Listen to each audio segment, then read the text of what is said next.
Welcome back.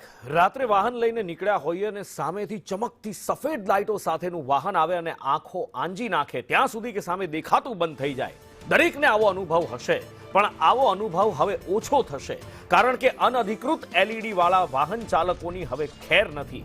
અમદાવાદમાં 345 વાહન ચાલકોને આરટીઓના ચલાણ મોકલવામાં આવ્યા છે.